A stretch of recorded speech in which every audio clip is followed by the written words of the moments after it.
अंदर से भाव से, दर्शन की भावना से यह नाम जपो कृष्ण। भगवान से मिलने की भावना से। अब कोई और मांग नहीं रखना कि भगवान अब आपसे मिले, अब नहीं किसी से मिलना, अब नहीं किसी को देखना, अब नहीं किसी को छूना, अब नहीं किसी को हमने संवारना ना मनाना। अब तो प्रभु आपको मनाना है, आपके धाम आना है, आपके पास आना है। ऐसे भाव से नाम को पकड़ो और ये नाम हमारा परिष्कार करेगा, अंदर से सफाई करेगा। धीरे धीरे धीरे धीरे और प्रेम बढ़ेगा, और प्रेम बढ़ेगा, और प्रेम बढ़ेगा। जब प्रेम की पूर्णता हो जाएगी फिर अपने आप ऐसा भगवान योग बनाएंगे कि चलो जब वृंदावन, तब स्वयं ठाकुर जी आएंगे आपको, स्वयं आपको नहीं जाना पड़ेगा, स्वयं कन्हैया आपको ले जाने आएंगे, आपको स्वप्न दिखाएंगे, आपको ऐसी आवाज सुनाएंगे, आ जाओ अब मेरे रास के अधिकारी बन गया। तब जाना उचित है। अभी तो आप भेड़ चाल में उल्टा वहां जाकर के क्या कर रहे हैं? पाप लेकर के आ रहे हैं। क्या पाप लेकर के, दोष लेकर के, चोर दिख रहे आपको, लुटेरे दिख रहे आपको, छीनने वाले दिख रहे आपको। अरे काहे का वृंदावन, काहे का धाम, यहाँ तो चोर बैठे हुए। तो ये लीला है भगवान की, समझ में? क्योंकि हम अधिकारी नहीं है। वो चोर बन के कन्हैया भी हो सकता है, ये सी दृष्टि थी आपकी।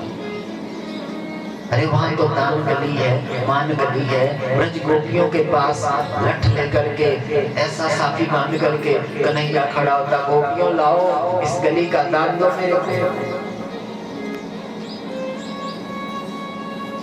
स्वयं ठाकुर जी वहां गली में खड़े होकर प्रेम करने वाली ब्रज गोपियों से दान लेते थे। वो कन्हैया आज भी वैसा छल करता है, वो आपसे भी ऐसे ही मांग रहा है, आपसे भी। आपको लगा ऐसा? क्योंकि वो तब लगेगा जब प्रेम होगा कि मेरा कन्हैया तो नहीं है, ये मेरे से मांगने के लिए मेरा प्रभु तो भी है। ये चोर बन करके, छलिया बन करके आप सुनते तो है भजन,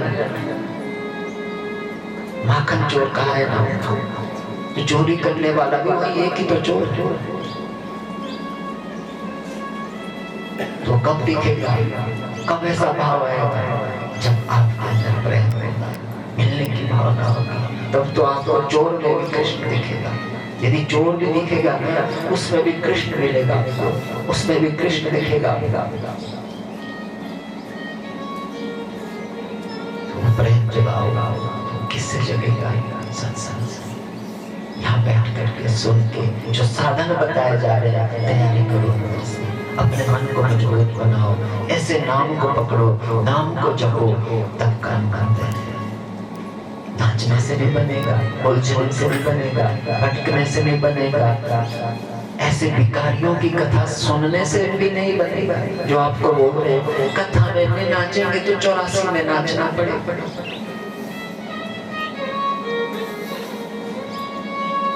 मैं तो आपको भजन सुना रहा हूँ, बैठे हुए यहाँ ये भी जानते हैं खूब नचाना,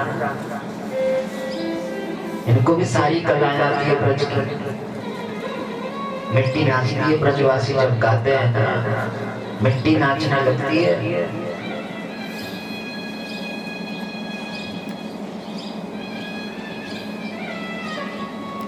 क्योंकि मैं जानता हूँ कि ये कथा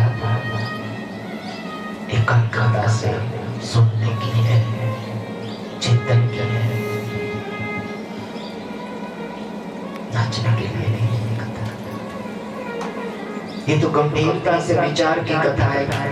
ये जीव हम कहाँ भटके हुए हैं, किधर भटके हुए हैं, कहाँ उलझे हुए हैं अपने अंदर की उन आसक्तियों को, मोह ममता, काम क्रोध इत्यादि दुर्गुणों को देखने की कथा है।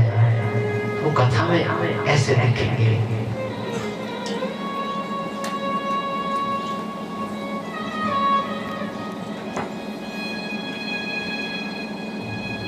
गए जी वृंदावन धाम, 6 महीने में उनको भगवान मिला। कितने? 6 महीने में अब देखो, जब आप विश्वास करेंगे तो आपको कितने समय में मिल जाएंगे? बोलो 6 महीने। कितने समय में? 6 महीने में आपको भगवान मिल सकते हैं। 6 महीने भी बहुत होते हैं। आपके अंदर यदि अधिक प्रेम जग गया, अधिक व्याकुलता जग गई, तो 6 दिन में भी मिल सकते हैं। समझ लो, 6 दिन में भी मिल सकते हैं भगवान। पर आपकी तैयारी कितनी है? आपकी व्याकुलता कितनी है? आप भगवान से मिलने के लिए तड़प कितने रहे? जिस दिन आपकी दशा मछली की तरह हो जाएगी, जैसे मछली पानी के बिना नहीं रह सकती है जिंदा, जब ऐसे भगवान के नाम के बिना, उनके दर्शन के बिना जब आप तड़पेंगे, उसी समय भगवान को आपको दर्शन देना पड़ेगा। तत्क्षण भगवान को खड़ा होना पड़ेगा आपके सामने कि अभी इसके प्राण निकल जाएंगे यदि मैंने दर्शन नहीं दिए। ये प्रेम जगाना है। ऐसी भक्ति को, इन चरित्रों को सुन करके अपने को अंदर से तैयार करना है। आप सोचते हैं कि महाराज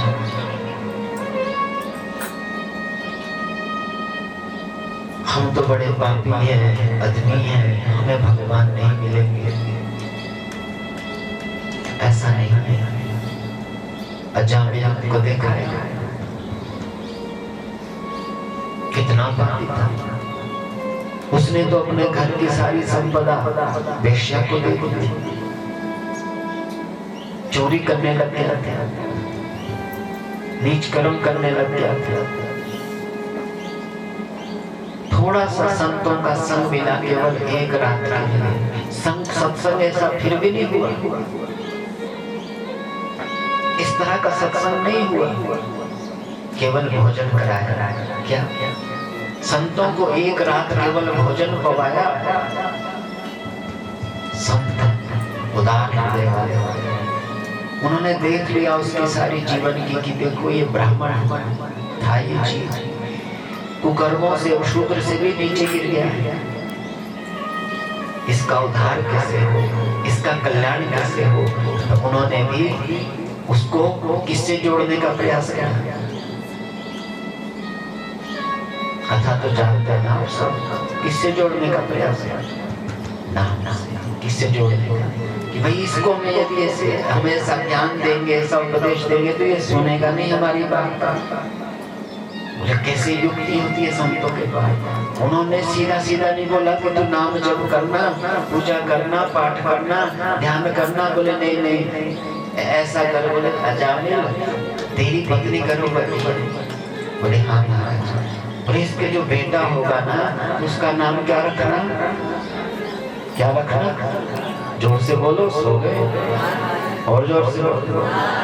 एक बार और, एक बार और, एक बार और।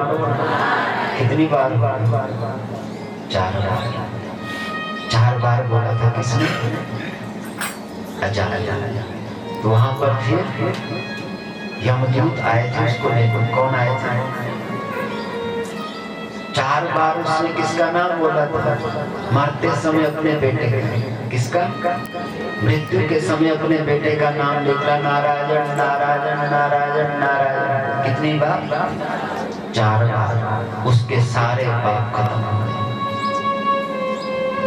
4 बार नाम बोलने से आप लोग नरक के इससे बच गए। अब आपको नरक नहीं ले जाएंगे। यमदूत आएंगे ना आपके पास। पहली बात तो यमदूत आएंगे ही नहीं। अब आप नरक के अधिकारी हैं, क्योंकि आपने 4 बार नाम बोल दिया। 4 बार नहीं ले आया। कितने लोग बैठे हुए? मान लीजिए 100 लोग हैं, तो कितने नाम हो गए? 100 लोगों के 100 नाम हो गए ना। तो 4 बार में कितने हो गए? तो एक आदमी को कितना फल मिल गया? 400 नाम का। मतलब 4 मालाएं हो गई आपकी। अब तो आपके आगे कोई नहीं आ सकता है।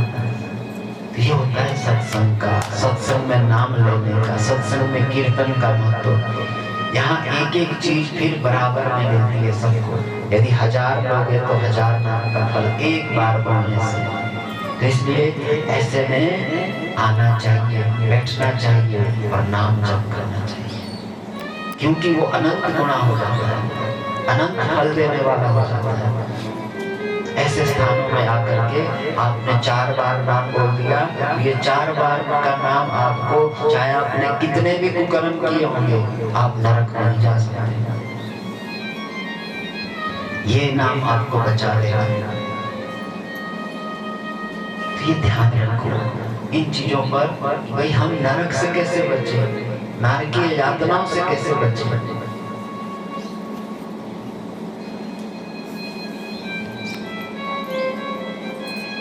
तो नाम का आश्रय संत युक्ति देते हैं।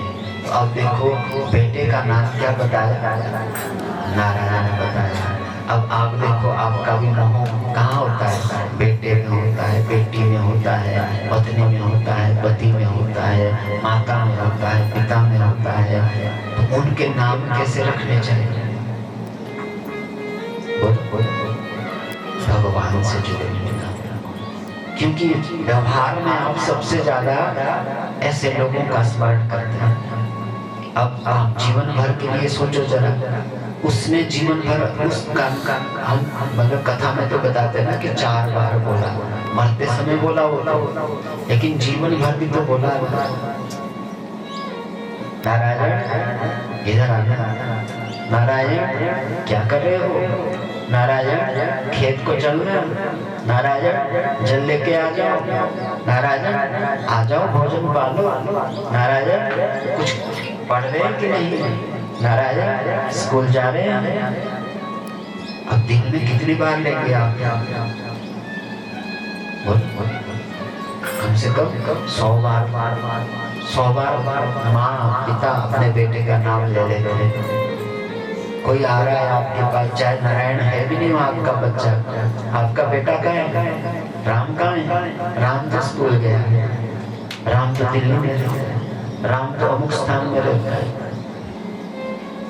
तो नाम कैसा रखना है, भगवान से जुड़ा हुए आहु के देवक और उग्रसेन हुए। उग्रसेन के कवि इत्यादि 9 पुत्र हुए। देवक के 4 पुत्र और 7 कन्या इत्यादि हुई। शूरसेन के पुत्र हुए वसुदेव, उनके साथ जो है देवक की 7 कन्याओं का विवाह हुआ। 7वीं जो कन्या थी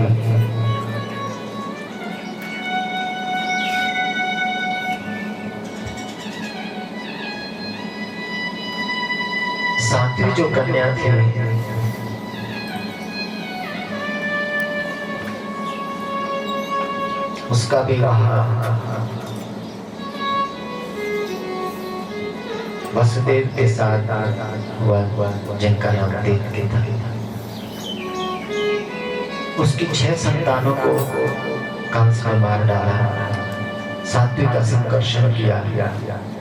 8वीं संतान के रूप में भगवान ने अवतार ग्रहण किया। वहां से गोकुल गए, वृंदावन गए। वृंदावन में 11 वर्ष 2 महीने तक ठाकुर जी रहे। उसके बाद मथुरा आए, कंस का संहार किया, गुरुकुल में गए,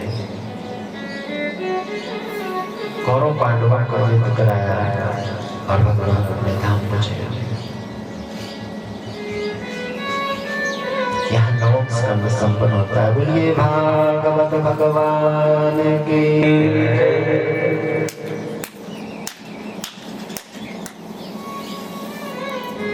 राजा परीक्षित ने प्रश्न किया कि कथितो वंश विस्तार भवता सोम सूर्यो राज्ञं चो भयवंशानां चरितं परमाद्भुतम्। कहा कि आपने सूर्य वंश का, चंद्र वंश का तो बड़े विस्तार से वर्णन सुना है, जिनकी कृष्ण की हम कथा सुनना चाहते थे उनकी कथा को बोल करके आपने एक अध्याय में खत्म कर दिया। आप कृपा करके मुझे कृष्ण कथा सुनाएं। जिनकी कथा सुनने के लिए संत महापुरुष जो निवृत्ति मार्ग में चले हुए हैं वो भी ललायत रहते हैं। आपने भी बताया कि उनका जन्म मथुरा में हुआ, फिर वो गोकुल क्यों गए, गोकुल से वृंदावन क्यों गए, वहां उन्होंने क्या लीलाएं की और कैसी कैसी लीलाएं की, आप कृपा करके हमें बताएं। जो मैंने पूछा है वो भी बताओ, जो मैंने नहीं पूछा और आप जानते हैं वो सारी कथा मुझे कृष्ण की सुनाओ, क्योंकि मैं कृष्ण कथा सुनना चाहता हूँ। कौन बोल रहा है? कौन? मिस्त्री राजा परीक्षित। कौन बोल रहे हैं? भूल तो नहीं गए? कौन बोल रहे हैं? परीक्षित बोल रहे हैं। सुखदेव जी महाराज ने कहा कि हे राजन, आज आपको कितने दिन हो गए? कितने हुए? कथा 4 दिन हो गए। बोले आपने न अन्न पाया है ना जल पिया है। अब आप लोग देखो, है मोक्षा, किसके अंदर है मोक्षा? मृत्यु को कौन जीतना चाहे? बोले जिसको भूख नहीं लग रही, जिसको प्यास नहीं लग रही। समझ रहे? नैषाद दुस्साहक्षमा त्यक्तोदमुपादते पिबन्तं तन्मुखं भोज च्युतं हरिकथामृतं। नैषाद दुस्साहक्षमा, बोले अत्यंत पीड़ा देने वाली जो ये भूख और प्यास है, हे गुरुदेव अब मेरे को न भूख लग रही है न मेरे को प्यास लग रही है। क्यों? पूरी इस भूख के कारण तो मैंने ऋषि का अपमान किया, इस प्यास के कारण तो मैंने संत का अपमान किया।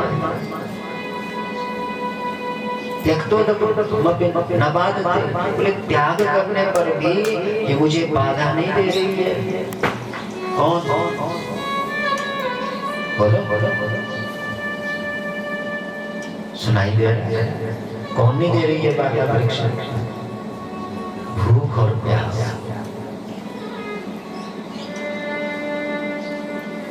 त्यागने के ऊपर भी कितने दिन हो गए? 4 दिन। आपको कितना हुआ? 4 घंटे भी नहीं हुए। कितना? 4 घंटे भी पूरे नहीं हो रहे। भूख लग गई, प्यास लगी है। इसी से हमारा पता चलता है मन का, स्थिति का, अवस्था का। देखना होता है खुद को। यहाँ हम कथा इसी मुक्ति की सुन रहे हैं। एक परीक्षित बैठा हुआ है कथा सुनने, उसको ना भूख है ना प्यास है। सुखदेव जी महाराज कह रहे कि थोड़ा जल पी लो, थोड़ा सा कुछ पा लो, 4 दिन हो गया आपको कथा सुनते हुए। बोले गुरुदेव ना भूख लग रही है ना प्यास लग रही है। क्यों? पिबन्तं त्वन्मुखं भोज च्युतं हरि कथामृतं।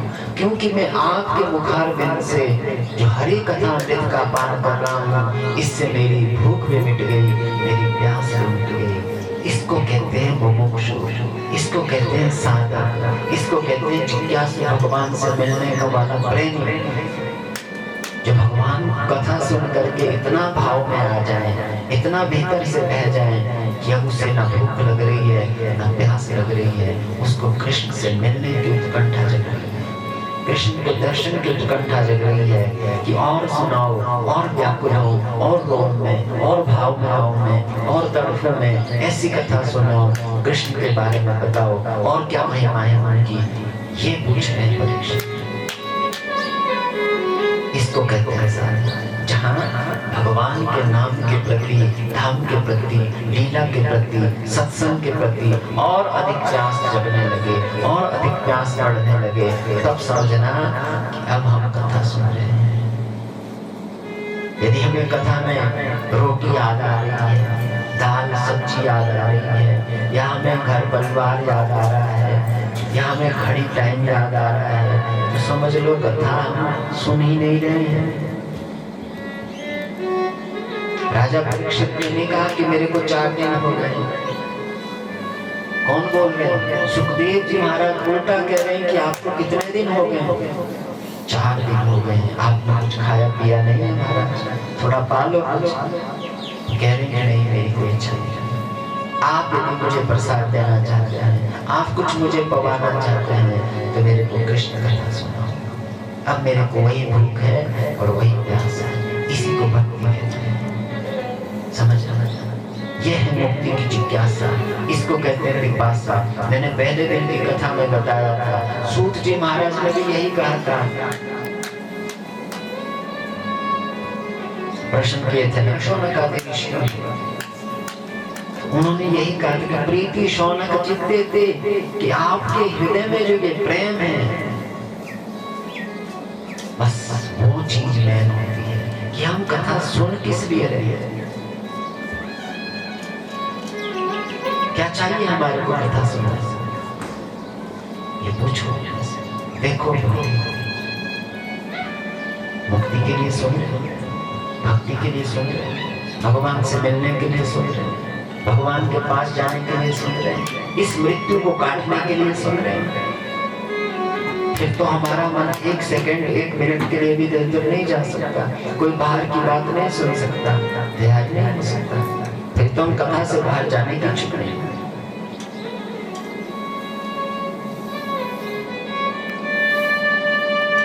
और 8वां ही पहला है। और ऐसी बात है, गुरुदेव तुरंत वसुदेव और देवकी को बुलाया, कारागार में डाल दिया, उनके सामने उनका बच्चा मारा। इस तरह से 6 बच्चे मारे। सात्विक गर्भ का संकर्षण करके योग माया ने रोहिणी जी के गर्भ में सला दिया। भगवान ने योग माया को आदेश दिया कि तुम गोकुल में यशोदा के यहाँ पुत्र बन करके आओ, और मैं यहाँ पुत्र बन करके आऊंगा। फिर हमारी अदला बदली होती। योग माया ने भगवान की आज्ञा का पालन किया, और इधर भगवान जो है देवकी मैया के गर्भ में आए। भगवान के आते ही देवकी मैया का भय खत्म हो गया, अलग स्थिति बन गई। भजन में मन लग रहा है, ध्यान में मन लग रहा है। तो ध्यान रखो ये चीज का, जो हमारे अंदर भय बैठा हुआ है, कंस का। किसका भय है? कंस का, कसाई का, दुष्टों का, ऐसे लोगों का, द्वेषियों का। ये कैसे मिटेगा?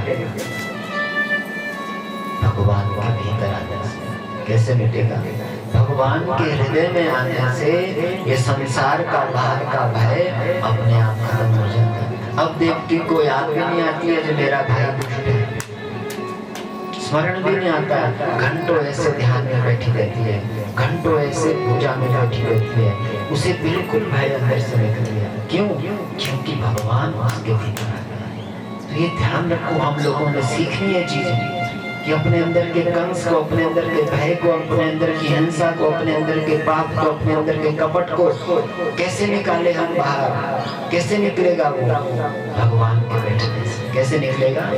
भगवान के बैठने से अंदर का पाप निकल जाता है, भय निकल जाता है, कसाई निकल जाता है।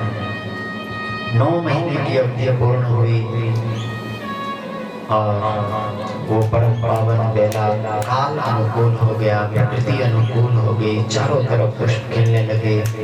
भाद्र मास कृष्ण पक्ष अष्टमी तिथि रात्रि के रोहिणी नक्षत्र में ठीक 12 बजे भगवान ने अवतार ग्रहण किया। बोलिए कृष्ण कन्हैया लाल की। अब जैसे ठाकुर जी का जन्म हुआ, तुरंत भगवान चतुर्भुज रूप में हो गए। तमद्भुतम अम्बुजेक्षण चतुर्भुज, शंख चक्र गदा पद्म युक्त हो गए। वसुदेव देव के भगवान की स्तुति करने लगे। तब उनको बताया कि तुमने पूर्व जन्म में मेरे को पुत्र रूप में पाने के लिए कितना तप किया। तुम्हें यदि इस दुष्ट कंस से भय है तो मुझे यहाँ से गोकुल ले जाना, और वहां जो कन्या है उसको लेकर ले आ गया। इतना कहकर भगवान बालरूप हो गए। तब जो है महादेव के ने उनको दुख पान कराया। वसुदेव जी ने अपना धोती का पल्लू फाड़ करके भगवान को वस्त्र पहनाया और फिर सूप में रख करके भगवान को जैसे उन्होंने सिर पर धारण किया, उसी समय उनकी सारी बेड़ियां खुल गई और सारे द्वार खुल गए। सारे जितने सैनिक थे भगवान की इसी माया से सब अचेत हुए। वसुदेव जी उनको लेकर के चलने लगे, बाहर मंद मंद वर्षा होने लगी। शेष भगवान छत्र बन करके भगवान के पीछे चलने लगे। यमुना जी में पहुंचे वसुदेव जी। भाद्र मास की यमुना बड़ा विकराल स्वरूप लेकर के बह रही है। जाते ही गले तक यमुना आ गई। ठाकुर जी ने देखा कि पार कैसे जाएंगे, बाबा तो यहाँ बस गए। तुरंत कन्हैया ने अपने चरण बाहर निकाले सूखने से। जैसे यमुना मैया ने स्पर्श किया प्रभु चरणों का, घुटने तक यमुना हो गई। वसुदेव जी बड़ी आसानी से यमुना पार करके गोकुल पहुंचे। गोकुल में देखा महामाया का चमत्कार। तो वहां आदमी तो सोए ही सोए, कुत्ते भी बोले बेहोश पड़े। रात में कुत्ते भौंकते हैं ना, तो कुत्ते भी कैसे बेहोश पड़े। माया के ऐसा प्रभाव वहां पर। गए भीतर महलों में, देखा वे शुद्ध सोई हुई यशोदा मैया है, सारे महल में सोए हुए हैं। वसुदेव जी ने बाल गोपाल जी को वहां रखा और वहां से कन्या को लेकर के अति शीघ्र ही मथुरा पहुंचते हैं। जैसे ही भीतर प्रवेश किया और सारी बेड़ियां लग गई, कपाट बंद हो गए। कन्या ने रोदन प्रारंभ किया और सारे सैनिक जग के रातों रात समाचार दे दिया कंस को कि 8वीं संतान हो गई है। कंस ने सुबह का इंतजार नहीं किया, बोले इसे तो रात में मारना। तुरंत जो है रात्रि में पहुंचते हैं। देखा तो आश्चर्यचकित हुए कि उन्होंने तो लाल कहा था, ये तो डाली। देव पानी भी झूठी हो गई। बोले फिर भी हो सकता है ये भी कोई देवताओं की चाल हो, माया हो, बाद में ये लाली कहीं लाल ना बन जाए, इसलिए इसे छोड़ूंगा नहीं। हाथ में ले लिया, जैसे शीला पर पटकना चाहता, उसी समय जो है वो आकाश में अष्टभुजाधारी हो गई और बोलने लगी, अरे मंदमती कंस, तू क्यों हत्याएं कर रहा है इस तरह से? तुझे मारने वाला तो यत्र पुत्र अवतार ले चुका है, तू क्यों पाप कमा रहा है? अब कंस को बड़ी ग्लानि हुई। उसने वसुदेव देव की को कारागार से बाहर निकाला, उनके चरण पकड़े, क्षमा याचना की। उन्होंने कहा कि इसमें तुम्हारा कोई दोष नहीं, हमारा ही कोई प्रारब्ध था, इसलिए हमने उसे भोग लिया। तुम मन में कोई ग्लानि मत करो। इधर गोकुल में प्रातः काल जो है सबसे पहले नंद बाबा जगे, जग करके सीधे गौशाला में गए, प्रणाम किया गौ माताओं को। मन ही मन सोच रहे कि पता नहीं अब क्या होगा, लाला हैगा कि लाली हैगी, ऐसे मन में विचार चले हैं। इसी बीच में सुनंदा जगती है और सुनंदा ने देखा कि यशोदा मैया के पास में नीलमणि के समान दमकता हुआ सुंदर लाल है। अति हर्षित उल्लसित होकर के जोर से पुकारती हुई, बधाई हो भैया, बधाई हो भैया, बधाई हो भैया, ऐसे जो है गौशाला की ओर दौड़ने लगी। गौशाला में जैसे पहुंचती है, नंद बाबा कहने लगे काय बात की बधाई दे रही है? बोले आप जो है बाबा बन गए हैं, आपके नीलमणि के समान सुंदर लाला ने जन्म लिया है, आज बड़े आनंद को, अब तो मैं आपसे बधाई लूंगी भैया।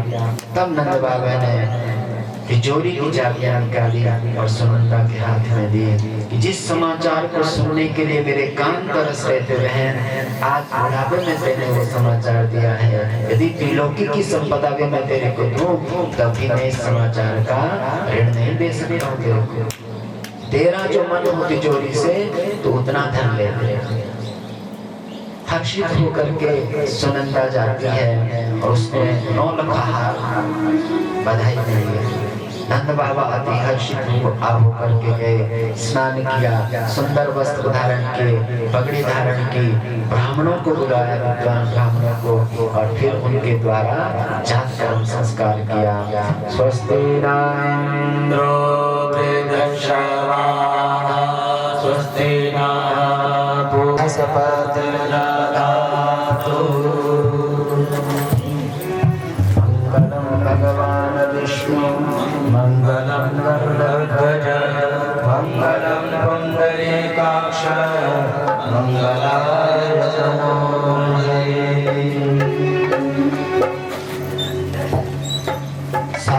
वासियों को ये समाचार मिला कि लाला ने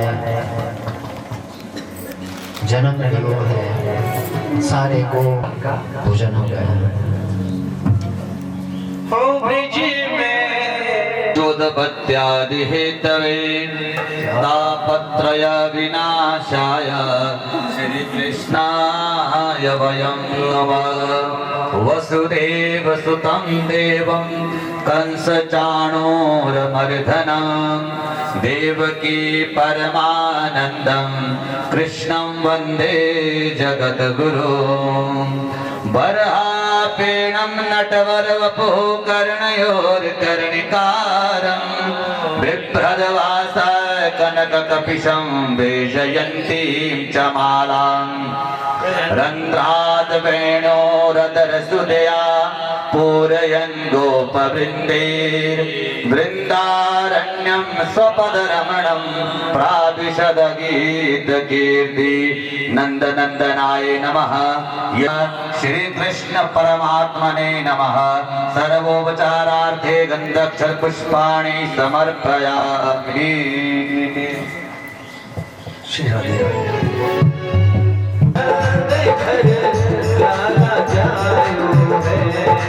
हरि लाला जायो है, यशोदा ने लाला जायो है, लाला जायो है, यशोदा ने लाला जायो है। ओ ब्रिज में रही जय जयकार, घर लाला जायो है। ओ ब्रिज में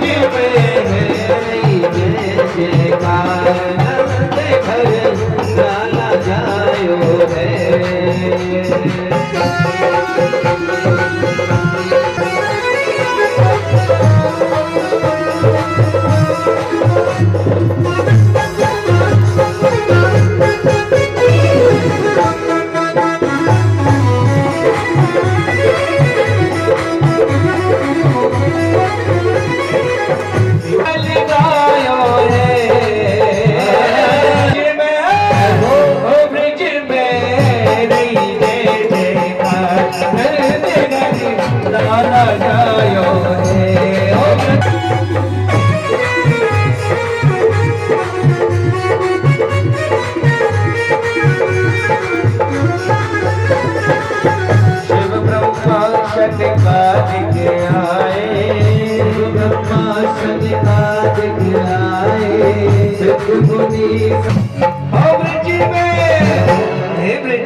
यशोदा मैया यशोदा मैया सब कहे यशोदा मैया। 80 साल की आयु में सुख ऐसा जायो रे। ब्रिज में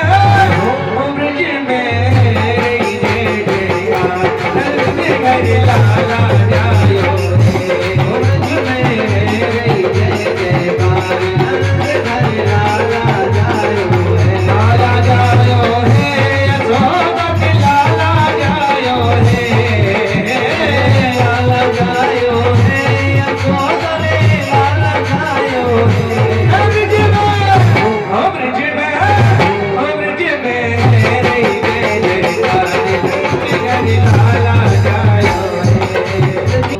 तेरो चिर जीवन कन्या।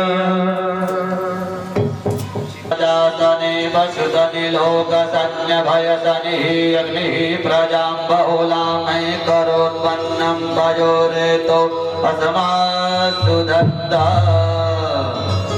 आरती बाल कृष्ण की जय, आरती बाल कृष्ण की जय।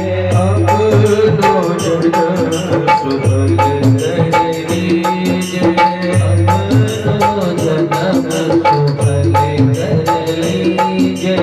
श्री यशोदा को परम दुलारो, श्री यशोदा को परम दुलारो। बाबा की आंगन को तारो, बाबा की आंगन को तारो। गोविंद के प्राण सो प्यारो, गोविंद के प्राण सो प्यारो।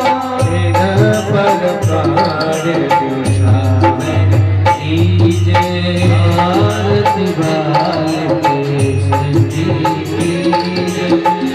बलिदाऊ को छोटो भैया, बलिदाऊ को छोटो भैया। हनुमान कही के बोले बाकी भैया, हनुमान कही के बोले बाकी भैया।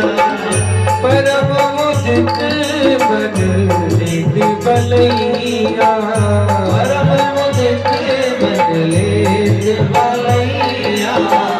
ये छवि में हरि जय, आरती बाल कृष्ण की जय। तो तेरी बोलन मधुर सुहावे, तो तेरी बोलन मधुर सुहावे।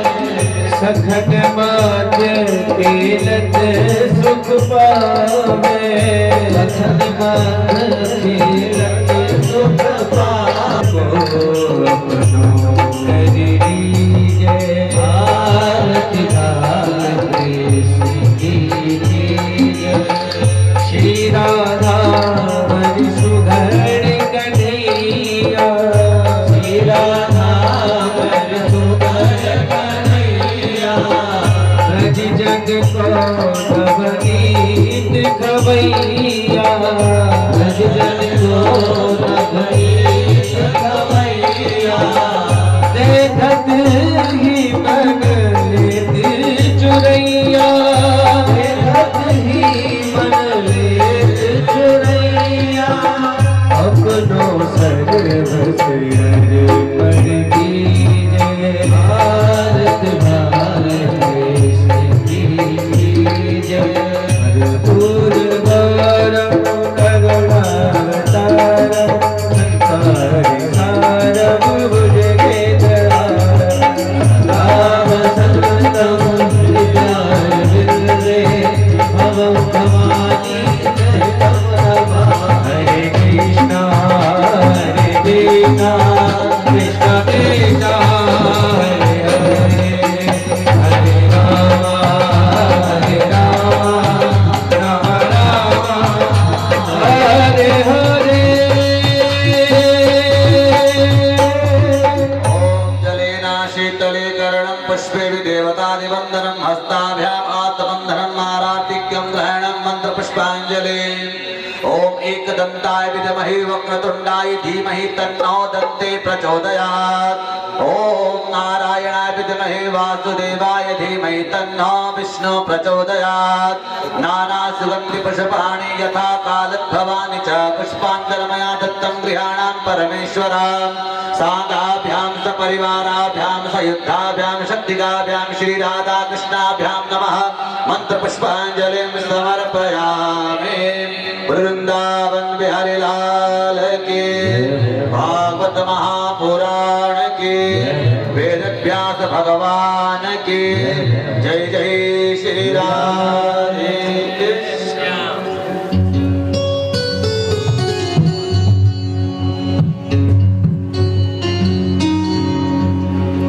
श्री राधे राधे राधे राधे।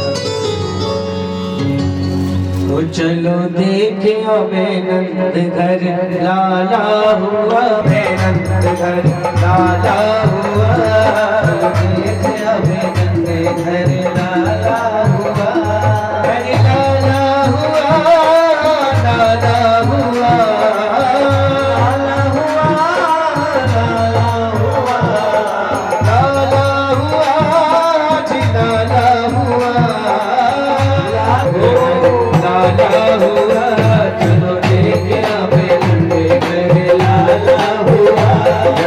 रघुवंश के कुल का उजाला हुआ, रघुवंश के कुल का उजाला हुआ।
देखो गोकुल की ओर सावन भादों का जोर, गोकुल की ओर सावन भादों का जोर, गोकुल की ओर सावन भादों का जोर, गोकुल की ओर सावन भादों का जोर। आए बादल घनघोर कैसे नाच रहे मोर, आए बादल घनघोर कैसे नाच रहे मोर, आए बादल घनघोर कैसे नाच रहे मोर, बादल घनघोर कैसे नाच रहे मोर। बरसा आनंद की बरसाने वाला हुआ, बरसा आनंद की बरसाने वाला हुआ। चलो देखिया नंद लाला हुआ। सीताराम बोली सतगुरुदेव भगवान की, स्वामी जी महाराज की जय। राधे श्याम सीताराम रे, हरे राम राधे श्याम सीताराम रे। बोल पिंजरे का तोता, बोल पिंजरे का तोता, बोल पिंजरे का तोता, बोल पिंजरे का तोता। हरे राम राधे श्याम सीताराम रे, हरे राम राधे श्याम सीताराम रे।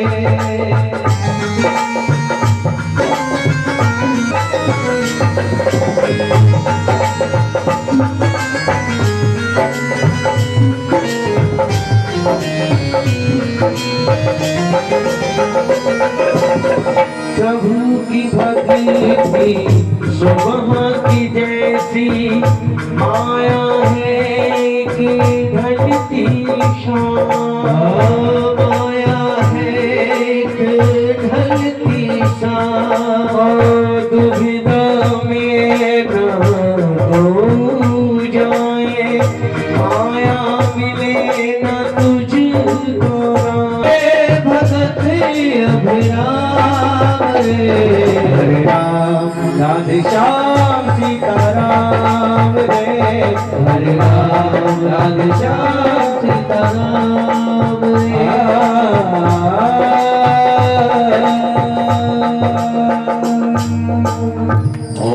ओम श्रीयते तत्र ज्ञान वैराग्य भक्ति सहितं निष्कर्ण्यमाविष्कृतं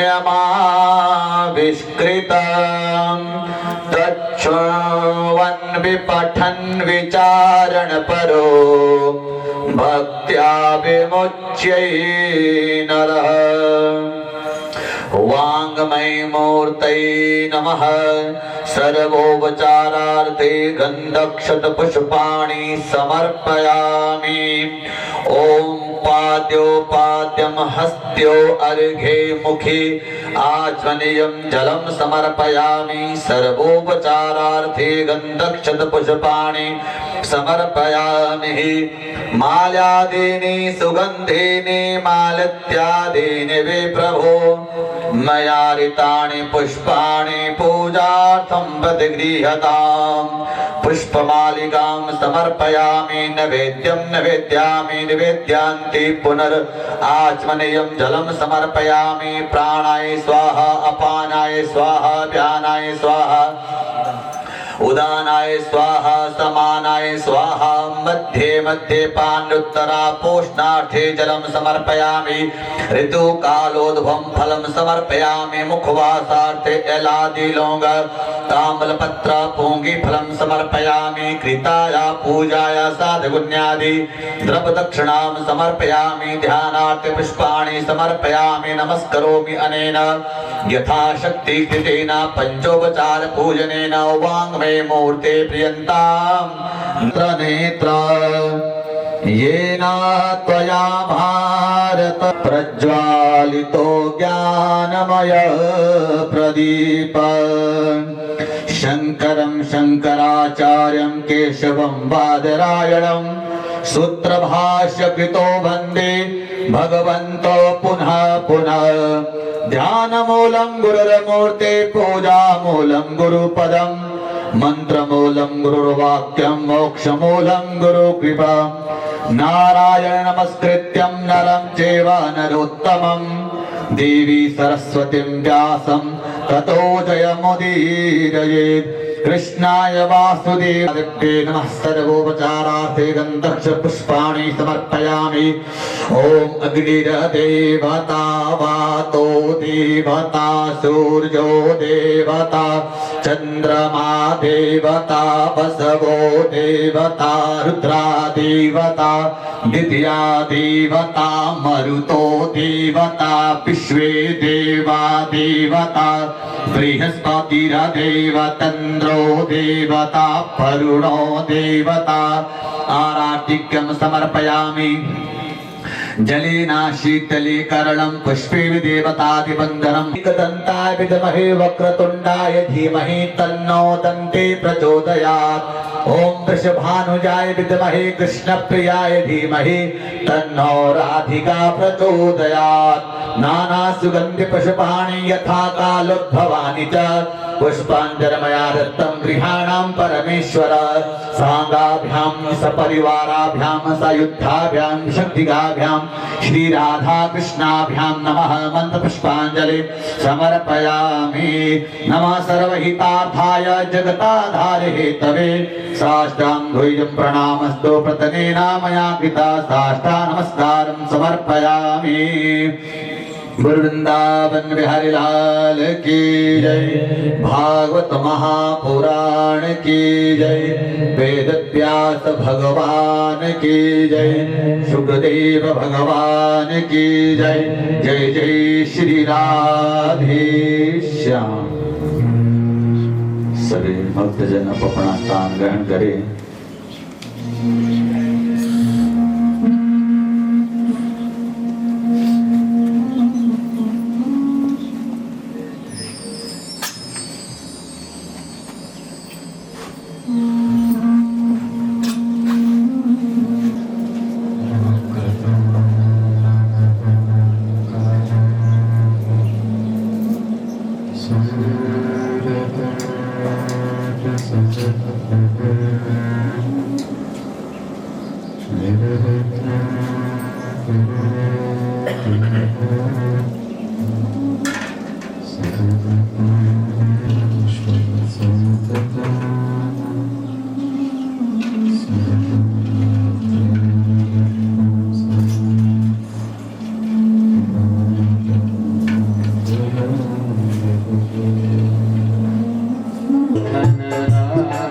Shri Radha,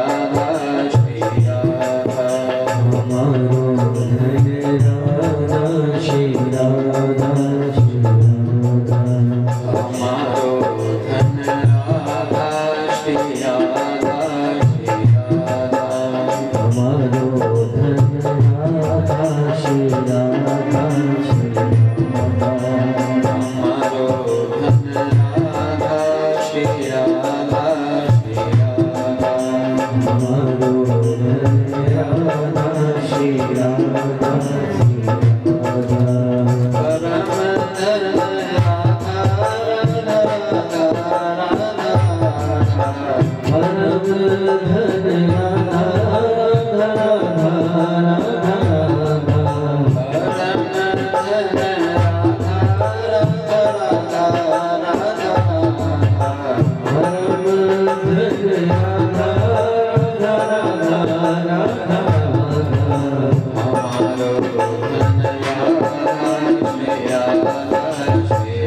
और पीवन को यमुना जल पानी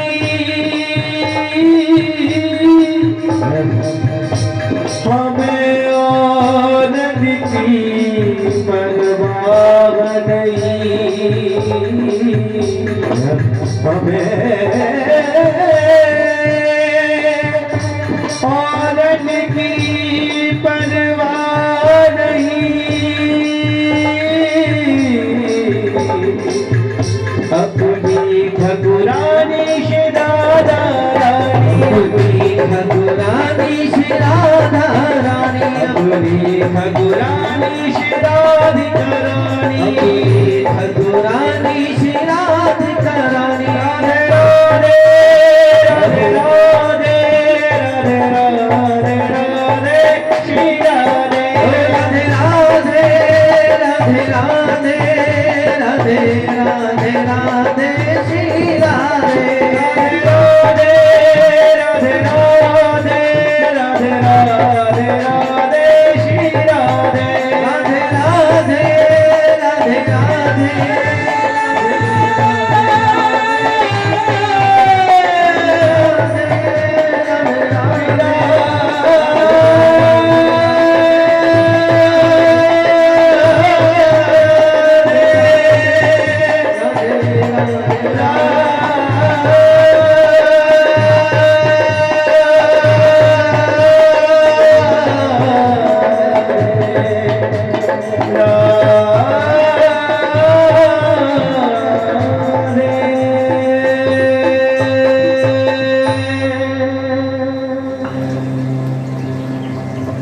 वृंदावन बिहारी लाल की उमापति महादेव की जगदम्बा महामाया की पवन पुत्र हनुमान की सियावर रामचंद्र की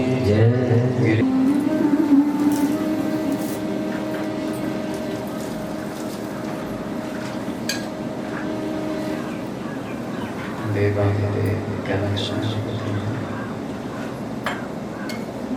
आशुतोष भगवान शंकर बुद्ध भगवान मुक्तेश्वर बद्रीनाथ केदारनाथ बद्रीनाथ जगह जगह रामेश्वर द्वारिकानाथ विश्वेश्वर विश्वेश्वर विश्वात्मा त्रिलोकीनाथ महाशंशानेश्वर महाकालेश्वर ओंकारेश्वर रामेश्वर विश्वेश्वर श्री विश्वनाथ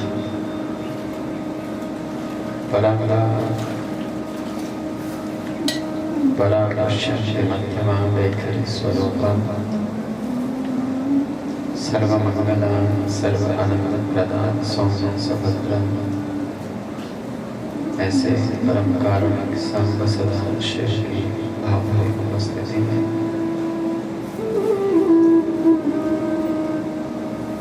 इस यज्ञ में आहूत गणपत्यादि समस्त देवता सूर्यादि नवग्रह देवता इंद्रादि दशदिक्पाल देवता स्थान देवता ग्राम देवता कुल देवता इष्ट देवता वास्तु देवता क्षेत्रपाल देवता इन सभी देव समूहों की सन्निधि में इस यज्ञ के आराध्य पूज्य प्रधान पीठ पर प्रतिष्ठित पूज्य पंडित निवेदित क्रियापैत जिनकी अपार कृपा करुणा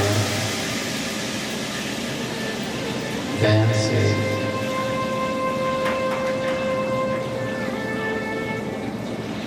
इस जीव को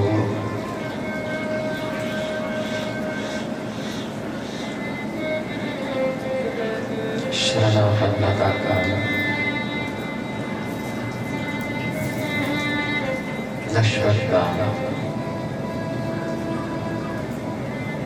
मिथ्यात्व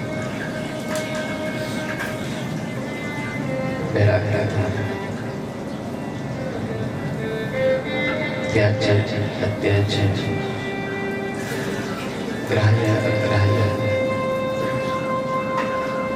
है उपादेय कर्तव्य अकर्तव्य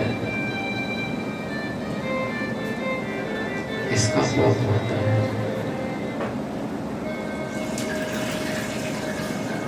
उसे विवेक विचार चिंतन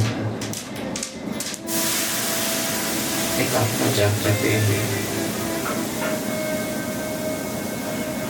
आत्म चेतना आत्म कल्याण की भावना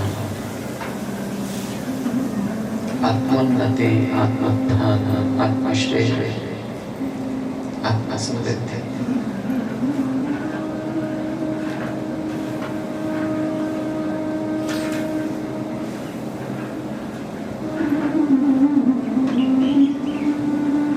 कभी भी एक जागृत होता है।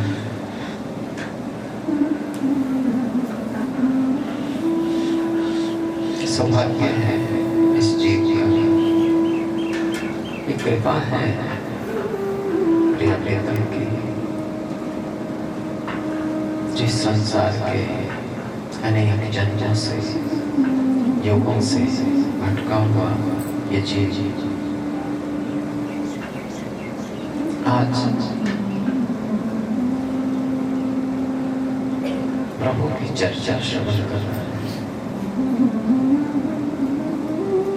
प्रभु के विषय में विचार कर रहा है। इसे इसके वास्तविकता स्वरूप का स्मरण करने का सुअवसर सामने आया है।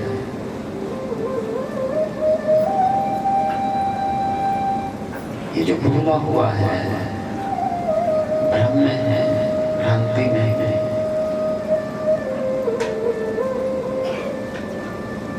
स्मृति जो इसे हुई है, इस भूल भुलैया में उलझा हुआ जो ये चीज है, इसे इसका मार्ग, इसे पुनर्समृद्धि कराई जा रही है,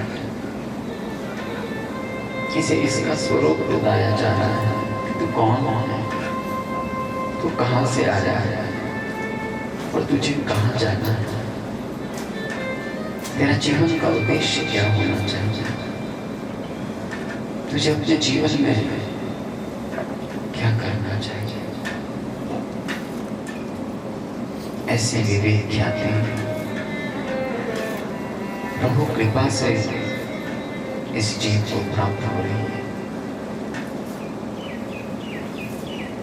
तो हम आप सभी भी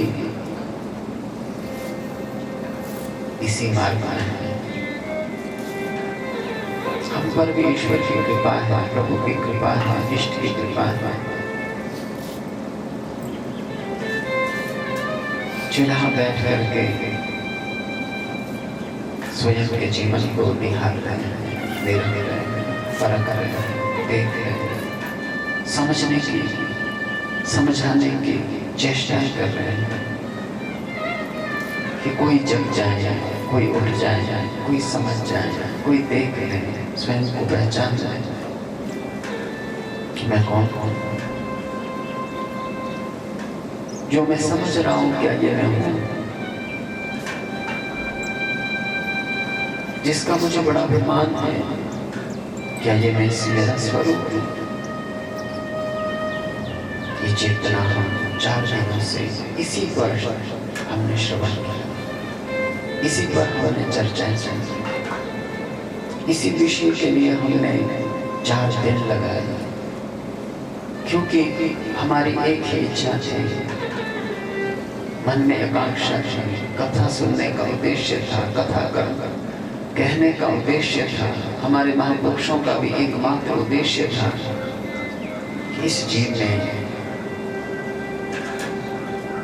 कैसे जान जाती है, कैसे ये समझे कि मुझे मुक्त होना है।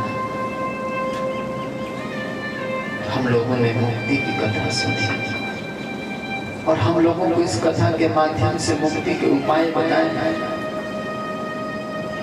कितने दिनों में? 4 दिन हुए, पंचम दिवस चल रहा है। 4 दिन में हमने देखा, 4 दिन पूर्ण होने के उपरांत क्या मिला हमें कल?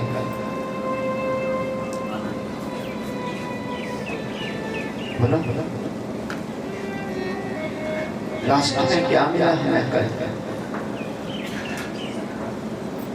अंतिम में कथा में क्या सुना था आपने कल? नंद के आनंद भाई, क्या सुना? कि नंद जी के यहाँ आनंद हुआ। एक जीव के यहाँ आनंद आया है। क्यों आया? कैसे आया? तो ये 4 दिन का जो श्रम रहा, पुरुषार्थ रहा, उद्यम रहा, मेहनत रही, तपस्या रही, तो उस जीव के जीवन में क्या आता है? आनंद आता है। ध्यान से देखिए, हमने पहले दिन की कथा सुनी, दूसरे दिन की कथा सुनी, तीसरे दिन की कथा सुनी, चतुर्थ दिवस की कथा सुनी।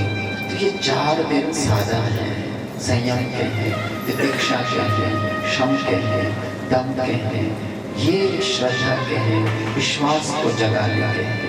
ये 4 चीजें जब हमारे जीवन में होगी, ये 4 साधन जब जीवन में होंगे, ये सारी चीजें जब जीवन में होगी, तब हम जीवन में क्या पाएंगे?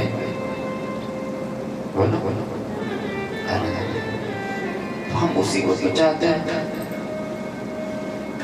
वही आनंद तो चाहिए हमें। उसी की खोज में तो जीव निकला। हमें बताया, कुंती को आनंद मिला, पांडवों को आनंद मिला, भीष्म पितामह को आनंद मिला, ध्रुव जी को आनंद मिला, प्रहलाद जी को आनंद मिला। हर एक पापी यद्यपि अजामिल की कथा सुनी आपने, उसको भी क्या मिला? आनंद मिला। अमरीश को भी आनंद मिला। कौन था वो? राजा था। अब ये देखो, सब गृहस्थ हैं, प्रियव्रत को भी आनंद मिला। ये ऐसे नहीं कि कोई संत थे, त्यागी थे, बड़े बैरागी थे, कहीं जंगल में रहते थे। सब क्या थे? जहाँ आप खड़े हैं, जहाँ आप पड़े हैं, जिस प्रपंच में आप हैं, ये वही थे। वहां से निकलने के मार्ग दिखाए हम लोगों को। वहां से कैसे निकलना है, क्या करना है हम लोगों ने, कैसे भजन करना, कैसे विश्वास करना, किसको पकड़ना और कैसा त्याग करना चाहिए। ध्यान से देखो, आनंद ऐसा नहीं आता है जीवन में। तत् आरभ्यनन्दस्य प्रजन सर्व समृद्धिमान। बोले इस जीव के जीवन में समृद्धि कब आती है? आनंद कब आता है? परिपूर्णता कब आती है? उस परमात्मा को क्यों उतरना पड़ता है? क्यों वो जीवन में आएगा? बोले जब इस जीव की साधना होगी, त्याग होगा, बलिदान होगा, समर्पण होगा। इस जीव ने अपने आप को प्रभु के चरणों में जब चढ़ाया होगा, अर्पित समर्पित किया होगा, तब वो जो निर्गुण है, निराकार है, निर्विकार है, निर्विचार है, जिसे कोई जान न पा रहा है। बड़े बड़े ऋषि थक के जिसे ढूंढने में, बड़े बड़े संत थक के जिसे खोजने में, बड़े बड़े योगी सहस्रों वर्षों से, सहस्रों युगों से योग में बैठे हुए हैं, ध्यान में बैठे हुए हैं, जिनका वायु स्वरूप हो चुका है। ऐसे ऐसे योगी आज भी उस परमात्मा को पूर्ण रूप से देख नहीं पा रहे हैं, समझ नहीं पा रहे हैं, ढूंढ नहीं पा रहे हैं, खोज नहीं पा रहे हैं। ऐसा वो पूर्ण ब्रह्म परमात्मा क्या होगा? पूरे शरणागत के पास में, प्रेमी के पास में, भक्त के पास में, आर्त के पास में, जिज्ञासु पिपासु के पास में। बोले वो निर्गुण से क्या बन गया? बोलो, जो निर्गुण था, जो निराकार था, वो क्या बन गया? साकार बन गया, सगुण बन गया, गुण वाला बन गया, हम आप जैसा बन गया। कौन? वो पूर्ण परब्रह्म परमात्मा, जिसको कोई ढूंढ नहीं सकता। महादेव बैठे हैं, शेष महेश गणेश दिनेश सुरेश निरंतर ध्यान। बोले 1-2 दिन की बात नहीं है, 1-2 वर्ष की बात नहीं है, हमेशा महादेव बैठे हुए हैं, शेष भगवान बैठे हुए हैं, महेश भगवान बैठे हुए हैं, गणेश भगवान बैठे हुए हैं, सुरेश भगवान बैठे हुए हैं। किसका ध्यान कर रहे हैं? बोले उस पूर्ण पर ब्रह्म परमात्मा का निरंतर ध्यान। उसको बताते कैसे? बोले अछेद्य हैं, अभेद्य हैं, अखंड है, अनंत है, अपार है। कैसा है? अछेद्य है, अभेद्य है, उसको जान नहीं सकता, उसे कोई सीमा में नहीं बांध सकता है।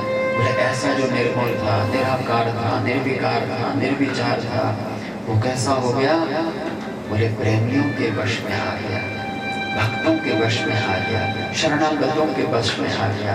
जो शरण में बैठा हुआ रो रहा था, बैठा था, उसको उसके लिए उस निर्गुण को क्या बनना पड़ा? सगुण बनना पड़ा। उस निराकार को क्या बनना पड़ा? साकार बनना पड़ा। उसी का नाम क्या है? अवतार। क्या नाम? अवतार। अवतार का मतलब अपनी स्थिति से, अपनी अवस्था से, अपनी योग्यता से, अपनी दक्षता से, अपनी सामर्थ्यता से जो उतर गया। समझ रहे? अवतार किसको कहते हैं? जो अपने सामर्थ्य से, योग्यता से, सर्वशक्तिमानता से जो उतर करके सामान्य बन गया, खिलौना बन गया, बालक बन गया, हमारे अनुकूल जो हो गया, हमारी आज्ञा में जो आ गया, हमारे सामने अब हमारी जैसे हम चाह रहे हैं, जैसे हम सोच रहे हैं, ऐसा वो प्रभु बन जाता है। कब? जब हमारा विश्वास कैसा होगा? प्रहलाद की तरह। बोले ये 4 दिन की जो कथा सुनी, हमें ऐसा बनना पड़ेगा। अमरीश, ध्रुव, प्रहलाद, कुंती, विभीषण, नारद, भीष्म पितामह, अमरीश इत्यादि ऐसे भक्त, ऐसा मन को ऐसा बनाना पड़ेगा। इस तरह से विश्वास, श्रद्धा, आस्था, निष्ठा अपने इस मन के मंदिर में ऐसा विश्वास प्रहलाद की तरह जब जगेगा, तब जीवन में परमात्मा अपने आप आपके सामने आएगा। प्रहलाद ने पुकारा था भगवान को बुलाया था कि आओ प्रभु मेरी रक्षा करो। नहीं, ओम नमो नारायण, ओम नमो नारायण, ओम नमो नारायण। केवल नाम जपो। भगवान को बुलाया नहीं अपनी रक्षा के लिए, पुकारा नहीं अपनी रक्षा के लिए। वो रोया भी नहीं। सुना आपने कि प्रहलाद जी रो रहे थे दुखी होकर के कि मेरे को तो मारा जा रहा है, मेरी तो गर्दन काटेंगे, मेरे ऊपर तो त्रिशूल डालेंगे, मेरी को आग में जलाएंगे।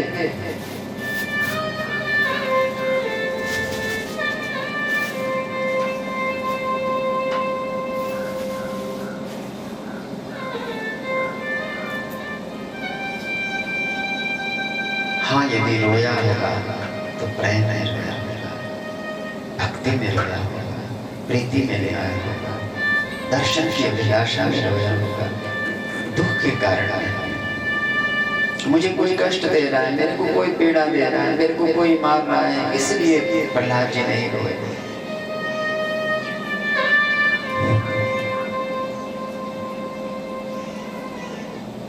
ध्यान रखना इस चीज कि हमने ऐसा विश्वास भीतर जगाना है ताकि हमारा जीवन आनंदमय हो जाए। तत् आरब्धमनदस्य ब्रज सर्व समृद्धि। आज ब्रज में आनंद आया हुआ है, समृद्धि आ गई है। कौन आया आज? भगवान आया। कौन आया? भगवान कब आता है? तो ये तैयारी हमारी चाहिए। तब भगवान आते हैं तो उतर जाता है नीचे परमात्मा, जब हमारी भीतर से सही तैयारी हो, ठीक तैयारी हो, मिलने की इच्छा हो, मिलने की आकांक्षा हो। ठाकुर जी से मिलने के लिए जब तड़प रहे हैं तो अपने आप प्रभु उतरेगा। हरे निवासात्मा गुणे, आत्मा में जब हम परमात्मा को देखने की इच्छा करेंगे तो अपने आप को परमात्मा उतर आता है। ये समृद्धि है ब्रज में। ब्रज की गोपियां अब ठाकुर जी के दर्शन के लिए आ रही है, बधाइयां लेने आती है, बधाइयां लेने के लिए जा रही है। तो ध्यान से देखिए, अभी तक उनकी जो स्थिति थी क्या थी? अपने पति की, पत्नी की, पुत्र की, परिवार की, खेत की, खलियान की, घर की, वहां की स्थिति थी। उसकी चर्चा कर रहे थे, बातें बनाते हुए, जैसे आप लोग जाते हैं ना, कभी कहीं मंदिर जा रहे हैं, कहीं अन्यत्र जा रहे हैं, तो घर की चर्चा करते हुए, दूसरे की निंदा करते हुए, दूसरे की चुगली करते हुए, दूसरों के बारे में बताते हुए निकल रहे हैं। वहां कैसे आ रहे हैं? ऐसे ही आ रही थी माताएं। और जैसे उन्होंने ठाकुर जी को देखा, हरे निवास, आत्मा राम और परमात्मा दोनों का जब मिलन हुआ, तो गोपियों के होश उड़ गए, वालों के होश उड़ गए, ब्रजवासियों के होश उड़ गए, सब कुछ भूल गए। अब तो चलते फिरते, उठते बैठते, हंसते गाते नाचते, हर समय क्या दिख रहा है? कन्हैया। क्या दिख रहा है? कन्हैया दिख रहा है हमको के आगे। जहाँ भी जा रहे हैं, जिधर भी जा रहे हैं, जो भी कर रहे हैं, क्या दिख रहा है? कन्हैया। खेत में जाते हैं, गौ के पास जाते हैं, भोजन बनाते हैं, प्रसाद बनाते हैं, क्या दिख रहा है? ठाकुर जी दिख रहा है। ये होगी समृद्धि। पैसे की समृद्धि नहीं आई, परमात्मा की समृद्धि आ गया मन में। अब हर समय ठाकुर जी गा रहे हैं, बैठ रहे हैं, चल रहे हैं, देख रहे हैं, प्रभु दिख रहा है आगे पीछे। वो छवि आ रही है सामने ठाकुर जी की, कि कितना सुंदर है, उसकी मुस्कान कैसे, उसकी आंखें कैसी है, उसके कान कैसे हैं, उसकी अलकावली कैसे है, उसके कपोल कैसे हैं, उसकी ठोड़ी कैसे है, अरे उसके हस्त कमल कैसे, अरे छोटे छोटे चरण कैसे हैं उसके, ये दिख रहे हैं।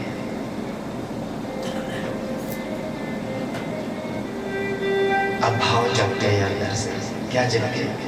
भाव जगने लगे उन ब्रज गोपियों के भीतर कि हम भी उनका स्नान कराएंगे, हम भी उनके लिए वस्त्र ले जाएंगे, अरे उनके चरणों के लिए हम छोटे छोटे नूपुर ले जाएंगे। किसी ने कहा कि ठाकुर जी के लिए कुंडल ले जाएंगे, किसी ने कहा कि नहीं नहीं मैं तो उनके लिए बढ़िया हार बनाऊंगी, किसी ने कहा कि मैं तो करधनी ले जाऊंगी, किसी ने कहा कि हम तो मुकुट बना लेंगे, नहीं हम तो बंसी ले जाएंगे। ऐसे भाव आ गए, प्रेम आ गया, परमात्मा के प्रति प्रेम आ गया, सेवा की भावना आ गई आपके अंदर। आ रही आइए अंदर। आप बिहारी जी जाते हैं, क्या लेके गए आप? लेके कुछ ठाकुर, हम तो महाराज फ्री की देख रहे थे, कहीं फ्री का हमें रहने को मिलता, खाने को मिलता, फ्री का हमें कुछ ऐसे मिलता, हम तो ऐसे देख रहे थे। मैं देखता हूँ बहुत सारे दिल्ली के, पंजाब के लोग आते हैं, आश्रमों में आते हैं, कई जगहों में आते हैं, फ्री में रह चाहिए, खाना पीना रहना। तो ये क्या जीवन है? भगवान के धाम में गए हैं, भगवान के पास में गए, वहां तो हमें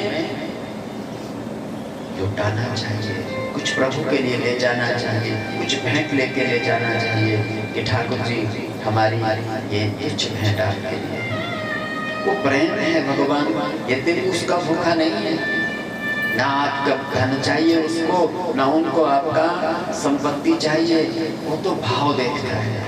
क्या देखता है? भाव चाहिए भीतर कि आप क्या लेकर के जा रहे हैं उनके लिए, उनसे कोई संबंध बना है। अच्छा आप जरा ध्यान से देखिए, आपके कहीं बेटी के माई जहाँ बेटी भेजी है ना आपने, उसके घर में बेटा हुआ है, तो आप खाली हाथ जाते हैं?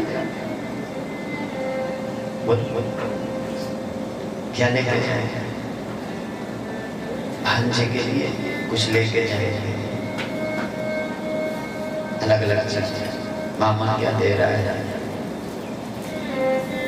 माता क्या देगी, पिता क्या देगा, नाना नानी बने ना, नानी अलग ले जाएगी, नाना अलग ले जाएगा, मामा अलग ले जाएगा, मामी अलग ले जाएगी कि हम तो जी ये दे रहे हैं भांजे के लिए। ले जाते हैं कि नहीं ले जाते? तो ये चीज बोल रहा हूँ मैं अभी आपसे जब शुरू कर रहे हैं कि आप कहाँ बैठे हुए हैं, किस स्थान में बैठे हुए हैं, किसके चरणों में बैठे हैं। यदि आपका संबंध है प्रभु से, आपने उनसे नाता जोड़ रखा है, तो फिर क्या लेके जा रहे हैं आप उनके लिए? ब्रज गोपियों का नाता हो गया, ये मेरो लाला है। क्या भाव हो गया?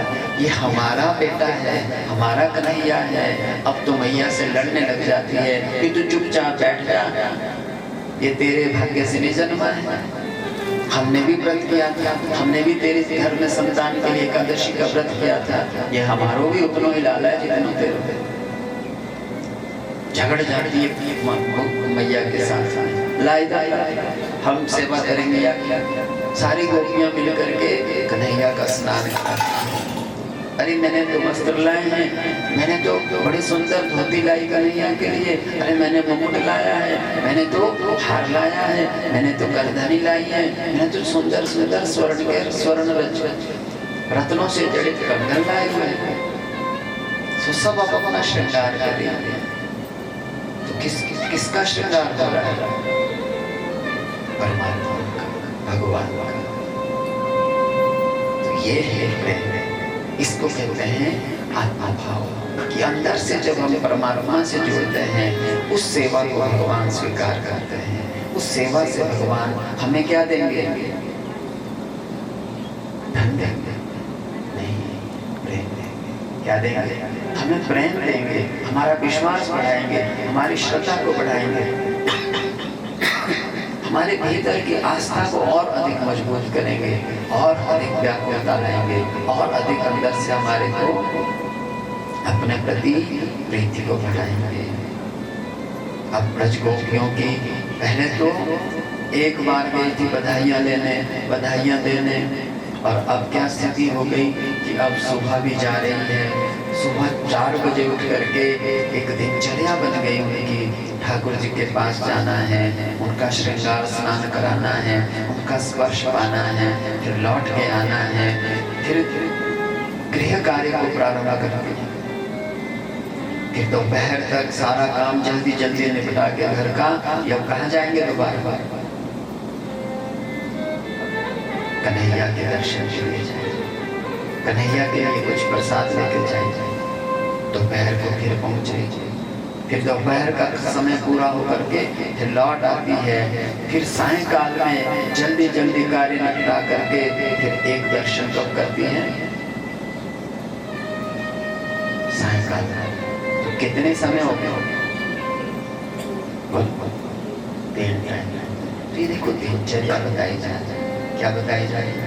दिनचर्या जब तक साधक की नहीं होगी, ये हमें सिखाया जा रहा है कि हमने भगवान की सेवा कैसी करनी है।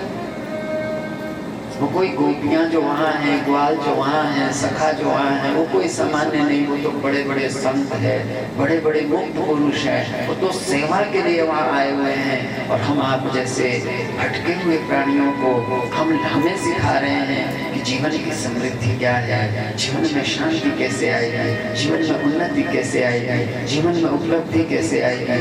बोले अपना 3 टाइम को भगवान से जोड़ दो। क्या करना है? 3 समय को परमात्मा से जोड़ना है। किससे जोड़ना है?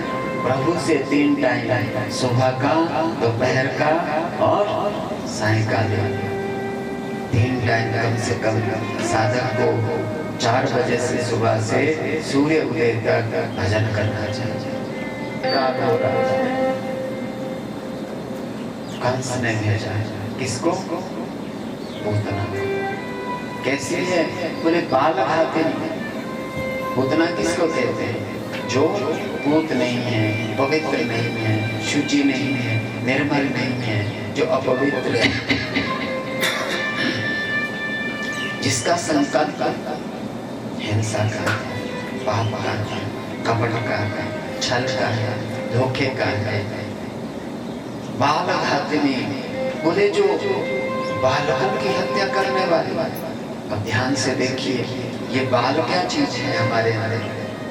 अभी आप यहाँ कथा सुन रहे हैं 2 दिन से 4 दिनों से, अब आपके अंदर भी छोटा सा क्या आ रहा है, भक्ति का भाव जग रहा है। क्या जग रहा है?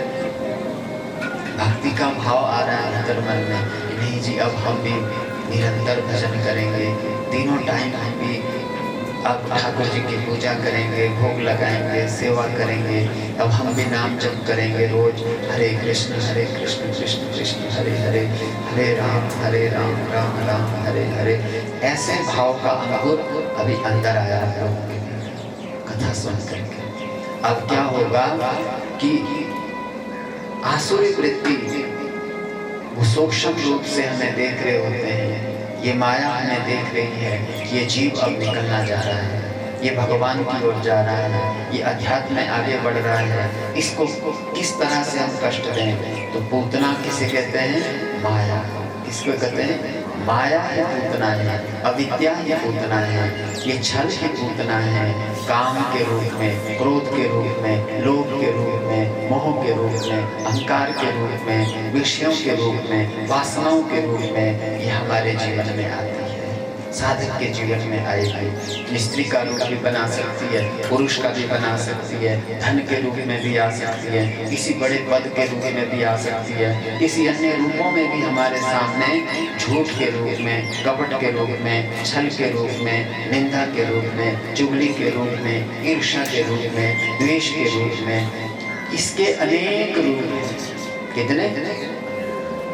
अनेक रूप इस पूतना के। तो आप साधक है, आप भक्त है, आप सत्संगी है, तो अपने भीतर आते हुए पूतना को ढूंढना है, देखना है हम लोगों ने कि किस किस रूप में आ रही है, कैसे कैसे रूप में आती है। तो देखो, थी कैसी वो?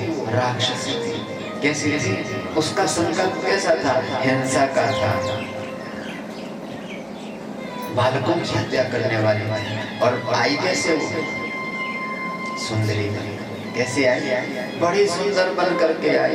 पूरे ब्रज में ऐसी कोई गोपी नहीं है, ऐसी कोई श्रृंगार वस्तुएं नहीं है जैसा श्रृंगार पूतना ने किया। तो ये हम लोगों को दिखाया जा रहा है कि जो वासना होती है, कामना होती है, ये जो लोभ आता है, ये क्रोध आता है, ये आता कैसे जीवन में? बोले रूप बदल करके। कैसा ऐसा है? रूप बदल करके हमें लगेगा कि यहाँ से तो हमें बड़ा प्रॉफिट मिलेगा, यहाँ से तो हमें बड़ा लाभ होगा, यहाँ से तो बड़ा सुख मिलेगा, यहाँ से तो हमारे सारे काम बन जाएंगे, यहाँ से तो हमें बड़ी उन्नति उपलब्धि मिलेगी।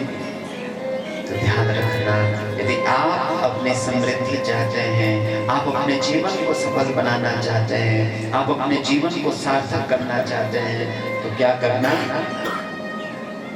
आती हुई पूतना को पहचानना है, देखना है। ब्रज में पूतना पहुंची। अब देखो ब्रज की गोपियां अभी अभी कहां से आ रही थी? ठाकुर जी के दर्शन करके। क्या आया? ठाकुर जी के दर्शन करके आ रही थी ब्रज गोपियां, निकली है वहां से दर्शन करके। अब रास्ते में क्या हुआ? पूतना नहीं।